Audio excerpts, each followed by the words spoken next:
testigo, nandiyan ba si Chief Justice Corona, nandiyan ba si Mrs. Corona, sino pa yung mga iba.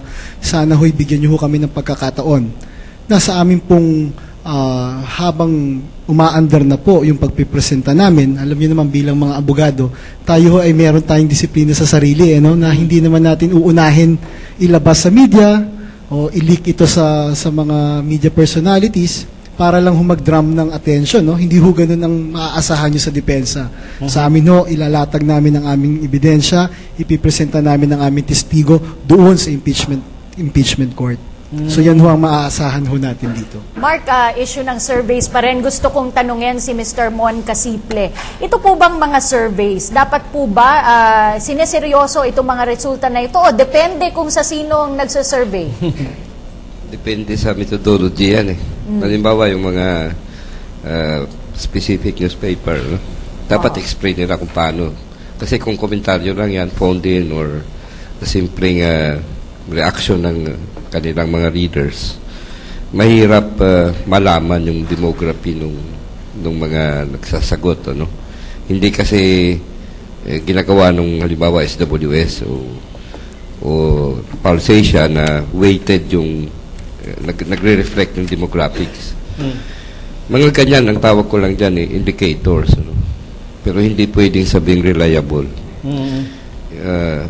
Ibig sabihin, kung ikaw ay nag-iisip at gumagawa ng mga plano mo, whether defense or prosecution, mga heads up tawag dyan. Pero hindi pwedeng sabihin na dahil may ganitong porsyento na sinumabas sa Inquirer, ganun na yung isip ng mga kababayan natin. Mahirap pong gawin yung ganun. Tanong ko kay Professor Jonathan, kayo po ay marahil ay in touch pa sa nakararami sa atin, ang mga kabataan naman po. Bukas na bukas pa rin po ba ang isipan ng ating mga kababayan para sa depensa, defense evidence, para po mabuo talaga yung kwento? Actually, may nararamdaman akong medyo kailangan silang pilitin kasi parang dumaan yung prosecution, parang meron na silang nasa isip may verdict na rin sila.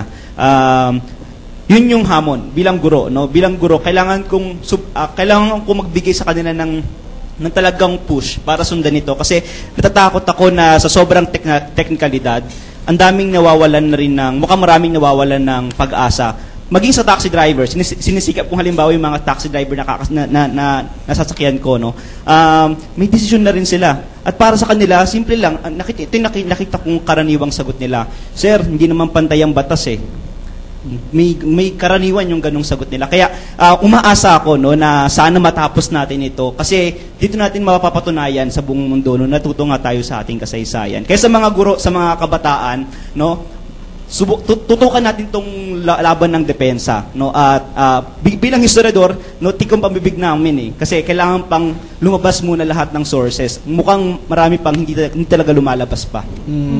So yun nga, kagaya ng nasabi ni Jonathan, marami sa ating mga manonood, marami sa ating mga kababayan ang meron ng kanilang mga paghuhusga, sariling opinion.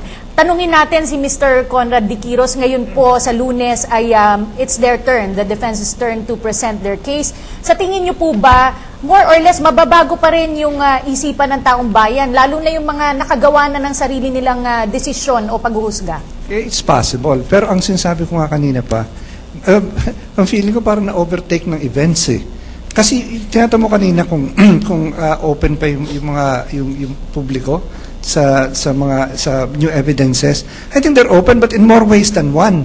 Hindi lang dun sa ipipresenta sa impeachment court, kundi ipipresenta sa labas. And I go back ito ng Kibasa, which hasn't been presented in impeachment court, and I doubt will be presented there.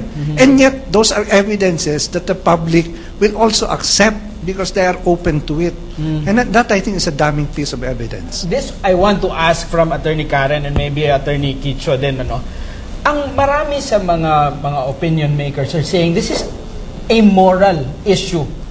Ang defense is very equipped to handle the legal issue, the legal side of it. Sa tingin niyo ba, kaya nyo rin i-address yung moral question? Dahil for the longest time, puro legal nga, technical objections. But on the moral issue, do you think the Chief Justice is still fit on the moral requirement of the position? Well, first, if you're asking me as yung sa defense, as lawyers, we are obliged, of course, to address first the legal issues, and that's our competence.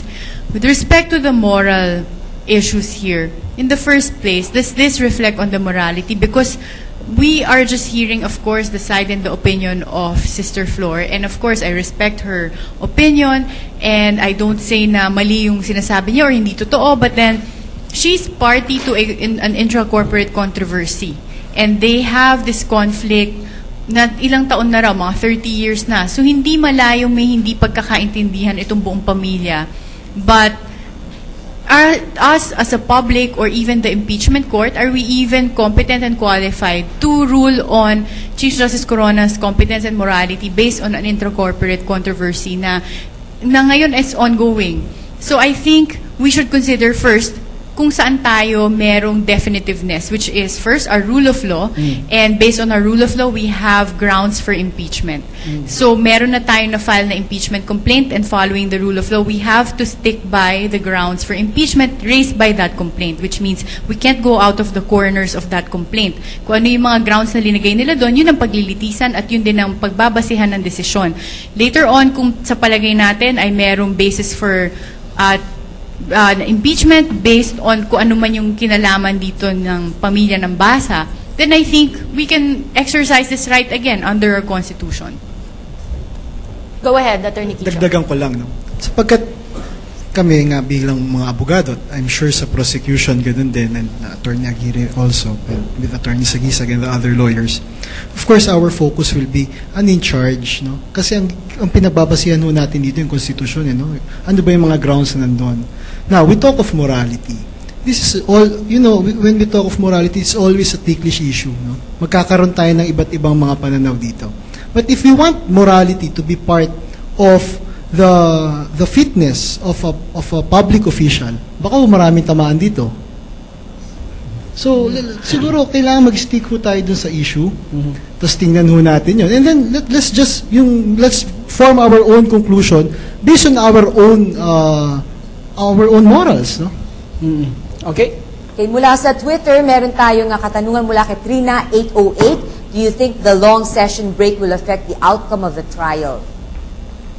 Siguro para yan sa parehong panig. Both, kasi may break ang Senator Judges ng March 23 and they will come back May 7 na. No? So napakahaba ng pagitan. Well, depende talaga kung ilang testigo at anong gagawin po ng depensa. So hindi natin alam nga kung uubusin talaga nila hanggang March 23, but most likely I think they will. I don't think there will be any difference if there's going to be a long break, dahil we'll all go back and we feel na sa tingin ko nga baka hindi sila tapos. Pag matapos po sila in ordinary practice, meron pa namang rebuttal evidence, babalikan rin po uli natin yan. So there would be no difference kung may maliit na break o maiksi. Gusto lang balikan yung usapin ng morality. Hindi talaga natin mahihiwalay yan. No? Lalo na kung ang pinag-uusapan natin ang sistema ng hustisya dito sa ating bansa. At pilit nilang ihihiwalay po yan, pero nagulat nga po, binanggit na po ni Conrad kanina yung usapin tungkol sa Basa. Nagulat po ang pamilyang Basa na nakautang, no? Si Chief Justice Corona ng 11 million without informing the members of the board, no? So paano nangyari ito? Paano na deposito yung pera sa account ni Chief Justice? So hindi mo maaalis na merong moral issue rin na ikakabit dito sa kaso. I'm sure sasagutin yan din depensa. That's why I asked kung the moral will be addressed as they clarify the legal. Gusto kong tanungin, still on that matter, Senator Sagisag, dahil requirement sa posisyon ng isang juez, yung integrity and probity. Sa tingin niyo po ba, dahil sa martial law at sa maraming nangyari sa ating bansa, na hindi malinaw sa mga Pilipino kung ano ang ibig sabihin ng integrity and probity? Well, kung ito criminal case, tayo naniniwala sa constitutional presumption of innocence, yun, malinaw. Pero sa impeachment case, sui generis to In other words, Rene Corona must take the stand and give us a legally tenable, intellectually respectable, and psychologically satisfying explanation. Dahil kamukha nito, lumalabas yung kay Sister Flory. Wala naman sa impeachment court yan. Pero in the public mind, sa tinatanggap ko mga emails, puro parang Flory, hallelujah. Kaya dito, may problema si Rene dahil it has to be acceptable to be legitimate kung ano man ang magiging verdict dito.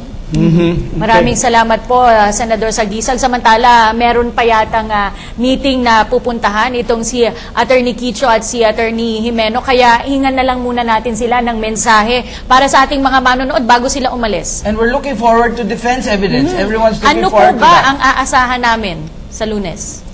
Yun, isa to sa mga pinaghahandaan namin maigi para mapabilisin yung paglilitis, no? We're trying very hard na yung magiging pagpresenta ng ebidensya ay madaling maintindihan at wala ng panahon na merong grounds for objection para mabilis din, and we want to make sure na ibibigay na ebidensya ay material, relevant, admissible.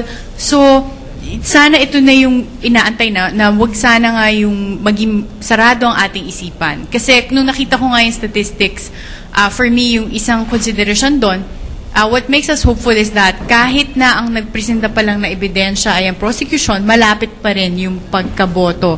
And ganun naman talaga sa kahit anong paglilitis eh. Ang nakikita nyo pa lang yung ebidensya ng prosecution dahil silang nauuna. So sana antayin natin yung pagkakataon nga ng defense, ipakita naman ng ebidensya bago tayo humusga. Attorney Kicho? Siguro ang panghuling salita na lang, malinaw ho na yung sa bansa ho natin, sa bayan ho natin, meron ho tayong iba-ibang panig dito sa mga issues na kapaloob. No? Meron hong naniniwala na kailangan si Chief Justice Corona ay ma-impeach. Meron rin naman hong naniniwala na siya ay nararapat pa sa kanyang pwesto bilang po ng mahistrado. Ang aking lang pong pananaw, sana pagkatapos po ng lahat ng ito, ang mangingibabaw po dito yung respeto sa isa't isa. At maaari ho kami na sa magkakabilang panig ho kami ngayon, ano? Ngunit siguro ang importante ho, wag ho natin dudungisan yung dangal ng isa't isa at patuloy po natin na patatagin yung mga institusyon sapagkat iisa lang naman ho ang bayan natin, iisa lang naman ho ang tao natin. So sana ho, pagkatapos ho ng lahat ng ito, ay mas lalo po magiging matatag ang ating institusyon at yung demokrasya po na nangingibabaw sa atin ngayon. Maraming salamat, Attorney Rico Kicho and Attorney Karen Jimeno. Ito hindi masasabing hindi nabigyan ng oportunidad si Chief Justice dumipensa dahil magagaling ang popogi at gaganda pa ng kanyang mga taga-depensa. So talagang patas ang laban. Kaya inaantabayanan po nating lahat kung anong mangyayari sa Lunes.